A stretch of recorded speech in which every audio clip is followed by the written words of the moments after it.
Welcome to another episode of the Not Podcast.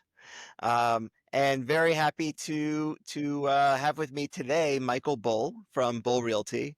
Great to see you again. And the last time I had the opportunity to do something like this with Michael was on his show, which we'll talk a little bit about later, America's Commercial Real Estate Show. So excited to chat about that. But let's get an introduction from Michael Bull, and we'll go from there. So welcome, Michael. Well, thank you, Michael. Appreciate it. I guess I'll do a 60-second on me, I guess. Does that However work? many seconds you want. Okay. I'm a commercial real estate broker. I've been in the business, I just like to call it 35 years now. Kind of leave it at that. That's enough years. I started a brokerage firm 27 years ago based on integrity and incredible disposition marketing. Now a licensed broker in all the southeastern states, and we have about 50 people. And then I host America's Commercial Real Estate Show, which I had the pleasure of having you there before. I've been hosting that every week for 14 and a half years. That's been a lot of fun.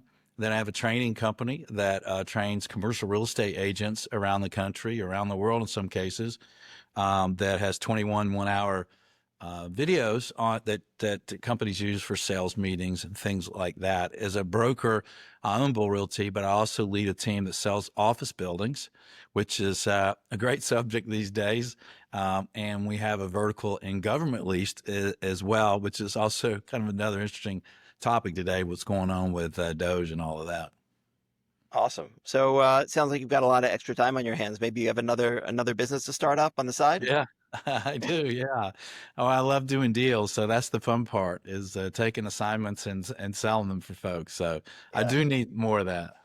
Yeah. Well, we both come from brokerage, and I can say as an entrepreneur now, having started CompStak, the brokerage business though is entrepreneurial unto itself, right? So it would make sense that somebody who's in brokerage would also want to be doing other things that are entrepreneurial because it's kind of in the blood, right? It's the nature That's of right. the nature of the kind of people who I think are good in this business. If you're not an entrepreneur, you're probably not going to be exceptional as a broker. That's right. Every agent when they first start, they're really starting their own business. So Yeah. Well, maybe we should piggyback off that a bit, and you could talk a little bit about how you've seen the business change, and your time when you started in brokerage, and how it's changed from then to now, and what's remained the same, and what's fundamentally different.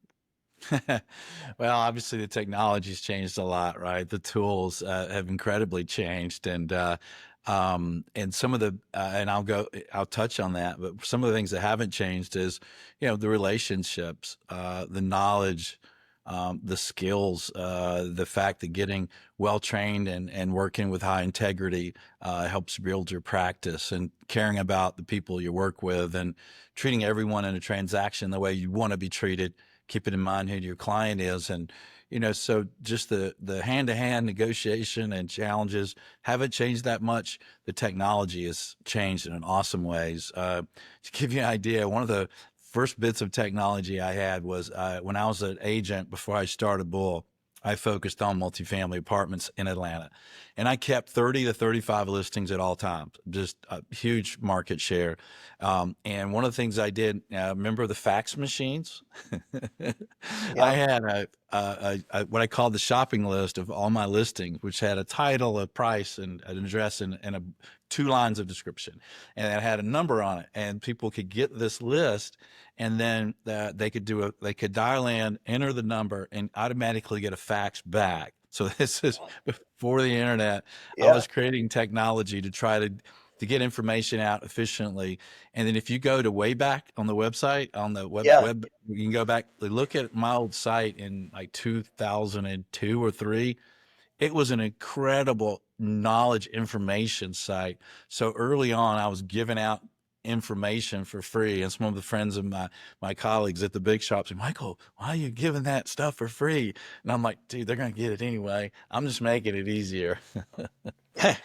It's funny. I was not as early on as you. I mean, I started in brokerage in 2006, and I just decided to start a blog in 2008. And to my knowledge, I didn't know of a single commercial real estate broker who had a blog at that time. Right. And it's funny to your point about giving information away. I was learning the business. So I Right. was just, writing posts about the things I was learning that I thought were the most interesting, and I would write a post about them. And I thought that it would help me get business. But what I found was I was, to your point of the business you're in, I was training a lot of other commercial real estate brokers. Like all of the outreach I got was not from prospective, you know, clients that I could work with or prospects. It was other brokers who were like, "Oh, this was so helpful to me. Thank you for Right. presenting this information," which I felt good that I helped them, but that wasn't my goal, Right. in creating the blog. But now the only way you can find it similarly is on the Wayback Machine. But Yeah. you know, um, how have you seen? I'm curious. Have you seen the data landscape change in that time? Because obviously we're in the data business. That's what we're focused on. Do you Yeah. see it as fundamentally different or very or similar? No, it's very, very different. I mean, when I first started out, I had to create my own even database of properties. I mean, I went to tax records and got tax records and zoning and started there. And then I went and took photographs of all the buildings in my market. And then had to dig in and research how to reach people and had to create it all. And I remember a guy seeing me do that. I was out in front of a building, apartment deal, and this guy said, "What are you doing?" And I told him that. And he said, "You're an idiot." I was like 22. He says, "You're an idiot. That's not going to work." It did work. so, Good. uh, so yeah, the technology and the information is so different and so much more organized. There was a guy in my shop when I was young, and I was always studying all the top brokers around the country and what they were doing and how they were doing it best. And there was a guy in my own shop who could remember every phone number, every address, every price, every name, what everyone was looking for. He had this computer mind that was just crazy. And it's like, and I tell my guys now in my training or when I speak, it's like, all right, you don't have to have that guy's computer mind because we have computers, we have Yeah. CRMs, we have data now. The technology, the information is so much better and so much different. I also think it puts a lot of people on more equal footing. Like we just took out a $40 million assignment. And some people may think we're a local company. Now we're a regional company and we do business in some cases all over the country. But the information today can kind of put you on an equal footing if you have good skills and you're well trained to compete with anybody or any company. So it's a new world. It's opened up a lot of opportunities for folks. Yeah, I mean, I would absolutely agree with that. I think that, part of what we've hoped that we've been able to help people do with CompStak is, level that playing field a bit. Not so much trying to make it so that every firm can compete, against each other in the same way, but that every individual, can do so in the way that they contribute as much as they can to get as much out as they can. But I got to imagine when you were gathering data, and building these internal databases, you had a challenge in just not having the same kind of resources as some of the bigger firms in doing that. But I know that you specialized in certain areas. Was it a matter of gathering the most data in the areas in which you specialized, and that's how you were able to have a leg up, or were the big firms just not as good as I might think at gathering data at that time? Back then, it was difficult for any of us in any size firm to get good data. And so, I think I just early on realized as an agent how to build a practice and organize a practice. And because I studied it a lot and so I still teach that today to my agents and through our training. But I think, and I had probably 80% of the market share of in-town Atlanta apartments. So, and I think it was part because I worked my fanny off and did it right. But I think the other part was I shared commissions with buyer brokers. I didn't trickle market properties. I sold properties and still to today like you'd want them sold if you're the seller. Uh, So not trying to just make a quick buck and keep a deal to myself, but if the seller wants to maximize value on a property, doing it the way you'd want it done as a seller, going to the market in a big way in the beginning, sharing commissions with other brokers in the beginning. Look, the law of supply and demand impacts the value of everything. Commercial real estate's no different. So I think it was just more about the way I was doing business than anything else. Let's talk about the office market. Since you mentioned that you've been doing office deals, you specialize in selling office buildings. So tell us, where do you see the office market right now? How's it going? Oh, obviously, it's been kind of crazy, right? So, we're seeing some buildings we're selling for 400 a foot, getting full value for them, and then we have some we're selling beautiful buildings at $60 a foot. Just incredible, where it's 10% or 20% of replacement costs. Um, and then we're seeing some offices doing really well. Some of the government office we sell is doing extremely well, specifically state government tenants that aren't impacted by Doge. Those buildings are selling very well. There's a lot of investors that look for the safety of those tenants. And then our medical buildings are selling extremely well, as you know. And then when it comes to smaller buildings in good markets where owner occupants can buy them, doing extremely well. And then on the larger buildings with a lot of vacancy, values are just still really low. I do think it's an incredible time for folks to buy office. My prediction is that the office market turns more positive now faster than any of us really think right now. And I think the basic reasons are: one, some buildings will get torn down, Yeah. removed from the market. Some buildings will get converted. And uh, then you'll have these companies, more of them getting back to the office. I mean, every month there's another company that says, you know what, we want everybody back 3 days, or we want everybody back 5 days. Then you have the natural growth of a market like the Southeast where we work.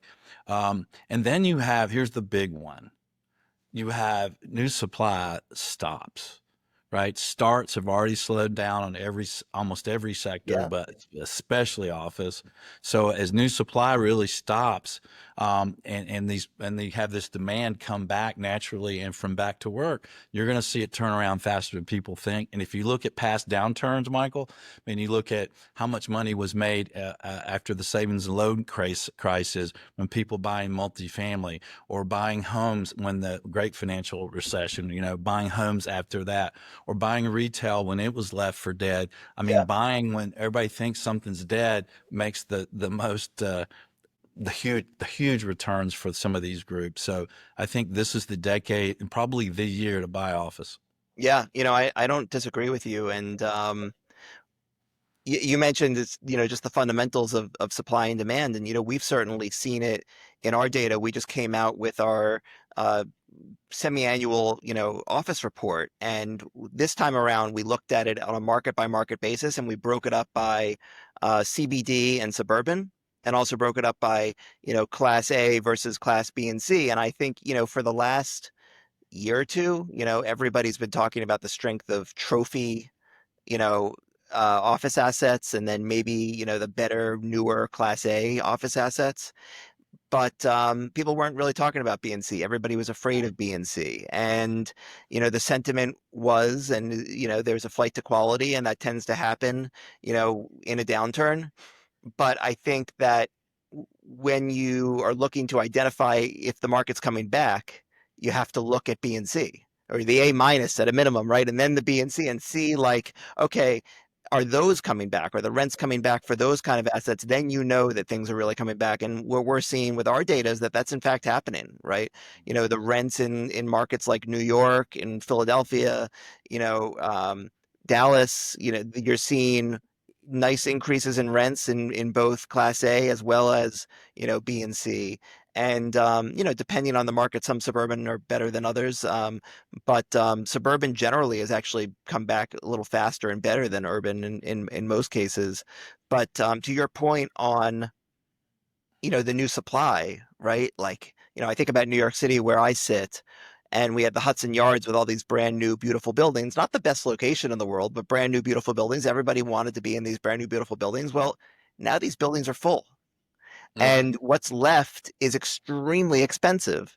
And so, it has a trickle down effect. People just can't take space that doesn't exist, so they have to start going to older Class A, the Class B and C, or maybe they just get priced out, and it's just supply demand dynamics at work. And that's all happened at the same time as other office buildings being converted to multifamily. So you've got supply coming out of the market, other new supply being taken down, and then what are you left with? You got to take what's there, right? Uh, Right. so what you're seeing in the market seems to certainly correlate with the data that we've got. Yeah.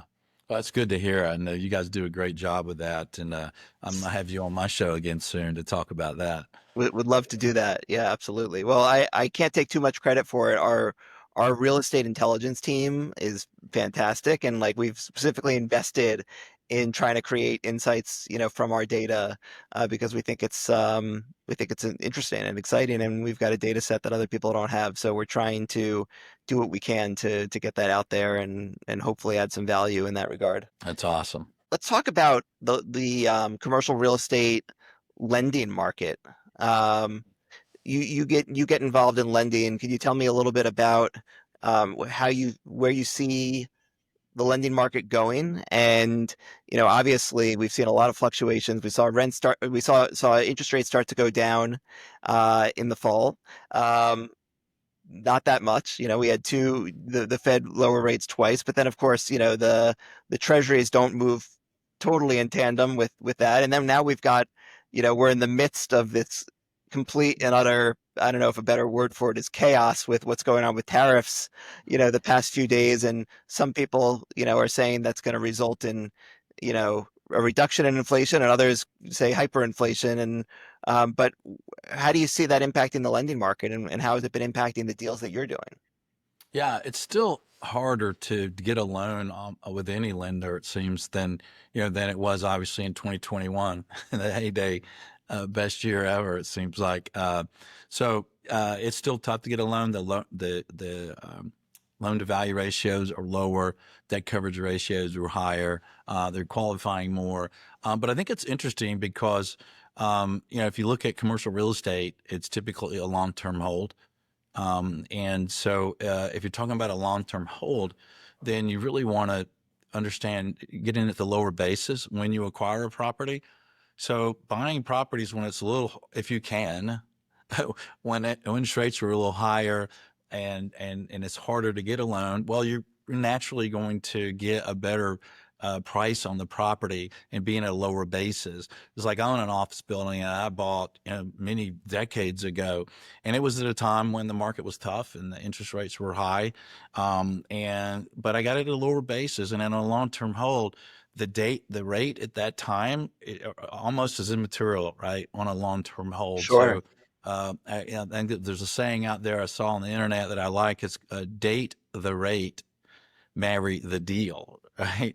So, I think it's a great time to acquire properties for those who have the fortitude to do it and the ability to get in at a better basis while rates are higher. It's like, what are you going to do? Be hopeful rates come down 100 basis points and then the prices will be higher?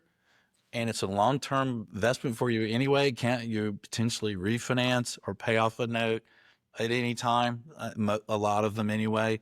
I don't know. I think it's a good time for lenders. I think it's some of the best times for lenders to do some of the safest loans that they've done in a decade, because of the less competition, better pricing on the basis. So I think it's a great time for lenders to build a portfolio, to build relationships, and for investors to get into these deals while the timing is good. Well, it certainly makes sense that if you can get the same kind of return by, getting a lower basis on the property, that you'll be fine. But I think, what we've seen for the last couple of years is the bid-ask spread hasn't made any sense, right? No, nobody wants to sell at a price that can allow you to get the return that you would otherwise get, with the interest rates that you're getting. I guess what I'm hearing from you then is you think that, you know, the sellers have come to terms with where they need to sell these assets in order to allow the buyers to get the kind of returns they need. Not all of them, No? not enough of them, but yes, transaction volume is increasing. And it's increasing because a lot of the sellers are realizing that, you know what, we're not going to have free money again. If we have free money again, there's probably another problem in the world. We're back to more historic, normal interest rates. We're not going to see a substantial decrease in interest rates. So the new cap rates, the new values are kind of where they are right now. So more sellers are coming around to that. Also, we have in some distressed sellers, some lenders requiring borrowers to sell. And so I think we're seeing some folks take some profits off the table, and taking profits. Maybe they don't have the profits they expected, or they underwrote at the time, but they're taking them. So we're seeing more sellers come around. It's like we just take a portfolio to market at a 7.7 cap. We would have taken that at a probably 6.5 cap in 21. So the returns and the bases are, so much better for these buyers today. We were going to take out a $90 million project. We'd have probably taken that out at a 4.5 cap. It's apartments, Class A, in 21, and we'll probably take it out at a maybe a 5.5 or 6. And it's an apartment project that we'll probably see huge increase in rents in 26 and 27 Yeah. based on the lack of new supply. Well, when you consider how much higher the interest rates are, though, that's Mhm. actually not that big of a difference by way of cap rate, right? I Mhm. mean, Exactly. it seems like the pricing is still, relatively high, but of course, if you can make the deal work there and then you're able to, refinance at a lower rate of some sort later, you're going to be in terrific shape. So, that's the good news. Well, it's So, like I remember years ago, many decades ago, a buyer was buying an apartment complex in New York City, and he was paying a 3 cap. And I questioned him. I said, "What do you mean 3 cap? How does that make sense?" He says, "Michael, they're not making any more land in New York City, and it's hard to build apartments. The rents are going to go up. They're going to go up." And they did go up, right? So uh, he made lots of money. of course. Uh, so Fair point. I mean, and there's been plenty of people who've generated a lot of wealth just, investing, and everybody says, "Oh, I wish I did it 10 years ago. I wish I did it 20 years ago." So, Well, well, thinking back to it, talked about having 30 to 35 listings, and I called it my shopping list. And I people ask me, Michael, which one of these should I buy? What's the best deal? I'm like, well, you could buy any of these at full list price, and you're going to be extremely glad you did it in 5 years. I mean, crazy happy. So it's not which property should you buy, it's which one fits you the best and what you're doing and your mission and your experience and your equity, right? although you do need to buy right? I mean, I think that like in the last, 10 years, a lot of people looked a lot smarter than they were. They bought wrong, but prices just kept going up, rents kept going up, and it looked like they were geniuses, but they weren't so smart at all, right? They benefited from a rising tide lifting all boats. You can't discredit the virtue of buying right and understanding the fundamentals of what you're buying. Oh, that's right. I mean, there was a lot of junior woodchucks out there, and some made mistakes. Right, we're counting on those 10% annual increases in rents, and markets just continuing to explode, and didn't take into account what would happen if interest rates adjusted. So Yeah. it's a lot of it's timing, right? It's like the saying used to be, location, location, location. Maybe it's timing, timing, timing. Sure, totally. So I want to talk about we'll go to number two, or I don't know if it's number two or if it's number three of your businesses here. But let's talk about the training business because I actually was just I did a one of our the not podcast not podcast podcast just it hasn't come out yet, but just did one recently with LD, the CEO of Cherry, and we were talking about AI. It was a very AI focused podcast, which I'm not looking for this one to be. Um, and but in particular, we were talking about the role of analysts, and how a trained commercial real estate professional, can use AI, LLMs to, or other AI tools to build out their models and to do a lot of the analysis they might otherwise use an analyst for. And you're in the business of training junior people, right, in the commercial real estate business. How do you think about what they need to learn or don't need to learn, when you've got AI doing so much of their job today, and how important or valuable they are to the firms that they're in. Or are they less valuable? Are they more valuable? What happens now? That's a good question, and I think and we call all agents brokers in commercial real estate because we all think so much Yeah. of ourselves. It's just what we do. So, well, I think all commercial brokers should learn all about analysis and underwriting. And regardless if they have an analyst or they're using an outside analyst or they're doing it internally, I think they need to understand analysis and underwriting. When my team is competing for a listing, to sell an office building, the team that's picking us are like, they want to meet our analysts. Like, all right, how do you get buyers to stretch? Where, who's handling that part of it? And also, I think that part of it can be a little bit of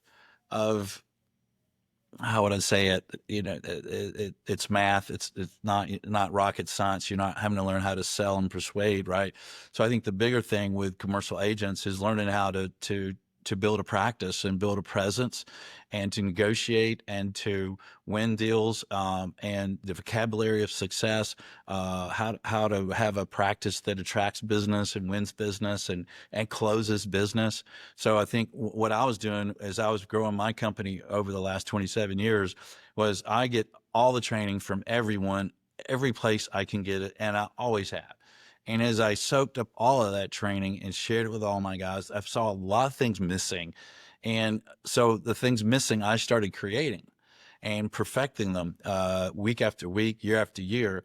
And then I thought one day, you know what I'll do one day is probably someone will come along and buy Bull Realty. They'll use it to go national, or they'll just buy it to get me out of the damn way because we're taking up too much market share. And then I will do training, coaching, and I'll just speak for a living and do that kind of thing. But then I realized that, you know what? I don't think I really want to sell Bull Realty. I think I enjoy doing deals. And I realized, well, then if I'm going to speak and train agents, I better do it before I get out on stage and have a walker and a cane. This is the way you sell real estate there, young fella. So I said, well, let me just go ahead and do it. So I started accepting more speaking engagements, and I created the training. And brokers love it around the country. It's funny, the most experienced brokers are the ones that are surprised about how good it is.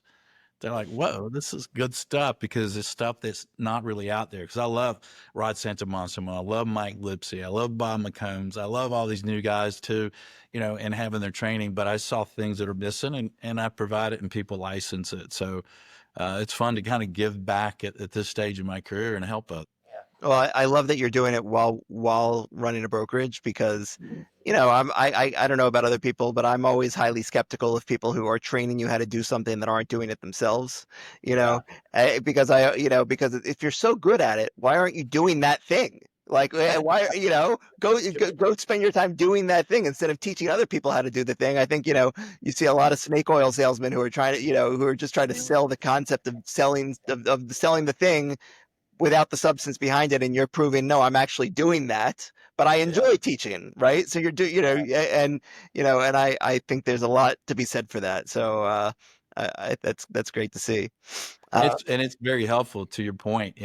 Like I'm working on a $90 million listing, a $40 million assignment, and I'm also hit top of my agents with $1 million assignments. So, to give them advice. So yeah, when you're actively doing it, you're really up to date, right? That's a good point. yeah, and you also like you get the best way to be a master at anything is to teach it, right?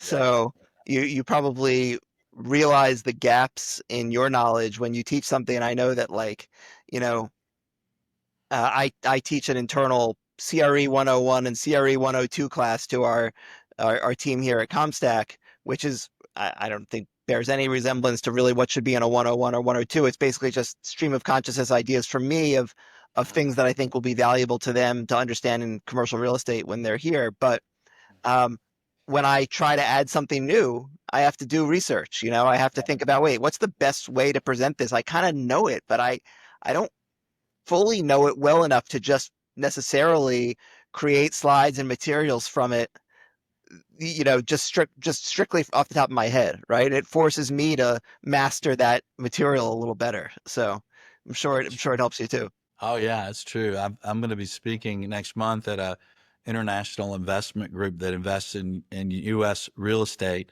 and I have to do an update, on the U.S. market. So yeah, as I kind of do my update and do my overview, it helps me with my day-to-day business, right? So speaking of day-to-day business, so you've got America's Commercial Real Estate Show, and to lay the groundwork a bit, I've been in your studio in your office. It's a pretty large studio. You walk in, it's right there when you walk in. Very impressive. You spent a lot of money building out a professional studio in your office. And now you've got guys like me. I'm sitting in a conference room in the CompStak office. We just decided one day to have a podcast, and here we are. And very little investment compared to what you did. So, how do you think about how the world of media has changed, particularly when you're focused on a very, specific vertical? You were a pioneer in this space. How do you think it's changed, and how do you stay relevant, in this environment, where you were, a unicorn before, and now there's a lot of unicorns. Yeah, well, that's a good point. I had the first podcast on commercial real estate in the country, and we started as a radio show, and then we grew to 47 radio stations, I believe it was, around the country, and we recorded the first one as a podcast. But back then, it was 14 and a half years ago. People would say, "Podcast, what's that?" And if they knew what Right. a podcast was, they didn't appreciate it, right? They're like, Yeah. "What? That's not good. Aren't you on the radio?" And then after a while, we kind of dropped the radio stations because you have these hard stops for the commercials, right? And the podcast stuff started growing, and yeah, I think I love it because I think every podcast can have a different slant of what the listener wants and what the podcaster's trying to deliver and what they're trying to do with the information. So I love it. I was on a podcast that was a commercial real estate podcast in a city, and their podcast is all about business and real estate in their city. I mean, it kicks behind for them, right? It's to their market. Yeah. So I think it's great. And to your point earlier, it helps them kind of learn more about what they're doing. I mean, I learned so much from doing my show. It's I was just listening to my current show this morning when I was exercising. I don't call it workout anymore. I'm too old. That sounds like I'm pumping iron and big muscles. No, I'm just staying alive at this point. So I was exercising, but I was listening to it and I'm like, man, that is great information. I didn't really catch all of that and how I could use it with my clients when I was doing the show. So I've learned a lot, and the competition. Yeah, I mean, there's a lot. You can't throw a cat without hitting a podcaster these days, and I think it's fine because I think we as a listener to a podcast, we're going to gravitate to what we want, and I think that's the great things about podcasts. So, do you feel like you have more competition though Oh yeah. for your audience? Oh, absolutely, absolutely. So Uh, does it make you up your game to try to make sure people listen to you over somebody else? Well, that's a good question. And what I've always tried to do every week is make the show better than it was the week before. So that's always been my goal since I did the first show in October of 2010. And I've done a show every week. And every show, if my show wasn't better than the week before, it bothered me. So it's, yeah, I'm always trying to up the game and give better information more efficiently to the audience that I think they want the information. Yeah, well, it's a hell of a lot of discipline to do that every day for so many years, every week rather, I should say, for so many years. So Yeah. give you a lot of credit for that. It's definitely a real commitment, and you've stuck to it. So let's close things up a bit because I think we're coming up on time. You want to give us some predictions and thoughts on how you see the rest of this year going, and it's a really challenging and interesting time for me to ask you this question, obviously, because we're recording this on a week after Trump's Liberation Day, and the stock market is tanked, and we don't know. Nobody really knows where things are going at this current moment. So we're just going to let you answer for us. And then by the time this comes out, maybe we'll have more clarity and we'll see if you were right or wrong. I love it, love it. And you can listen to my old shows and hear what I thought years ago and see how bad I'm off, right? Or how well dead on I am. Well, and also the stock market has started rebounding this morning, right? So Yeah, I last it, I checked, though, those gains all went away. oh really? Yeah. Okay. You We're saying expect it. it's a whipsaw right now. Yeah. Well, and yeah, is your points valid? I mean, the jury's out on how these tariffs are going to work out. But when I look at the commercial real estate market, I think the volatility of the stock market, makes some more interested in their real estate. I think, we're going to have some inflation moving forward. I think in some cases, owning real estate is a hedge against inflation. I think, when the stock market took a hit too, we saw the 10-year go down a little bit. I think if the 10-year comes down, that helps commercial real estate and residential real estate for long-term mortgages. So I think if the 10-year, I think it was just over 4, but it was below 4. If it below 4, I think that we start to generate more activity in our commercial real estate transactions. So I think we're going to have performance and continue to improve. I think we're going to see transaction volume continue to improve. I mean, we've seen it here. We saw it here since when the Fed started lowering the rate. We saw a little increase in transaction volume. When Trump was elected, another increase. We saw another increase after the first of the year. And we've had the best year listing wise year to date, the first 12 weeks of the year, than we've ever had in our history of 27 years. And I think it's because we spoke earlier, some sellers realizing, you know what, the values are where they are. Let me move and do business. And buyers realizing this is an incredible time to buy. More and more lenders getting active. So I think we'll see increased transaction volume, continued slow increase and performance improvement. And as far as the tariffs go, who knows? But I'm hopeful that that gets worked out in such a way that it doesn't cause too big a drag on the economy and hurt jobs enough that it hurts real estate, right? But who knows? We'll see there.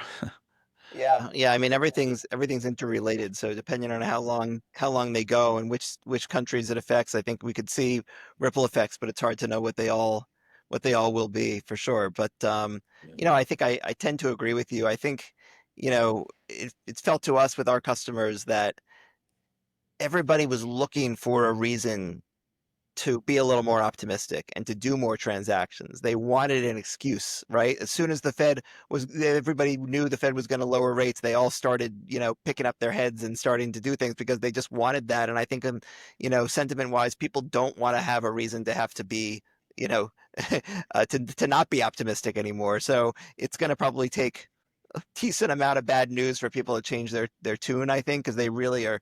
I think people want to be back in a mode of doing transactions and moving forward. I hope that if we do see a recession or something closer to it, that commercial real estate is truly a hedge and not correlated to the equities market. It certainly felt like it was more correlated the last couple of years, and we'll see what happens, But so really appreciate it. This has been fun, and your insights are tremendous, and your perspective on the market is unique. So really have loved the time we spent together today, and look forward to seeing you again on your show. And for all of our listeners, thank you everyone for listening, and please make sure to follow the podcast and CompStak on social media. We're on Spotify, we're on Apple Podcasts, and we've got a bunch of new episodes coming out. So stay tuned. Thanks, everybody.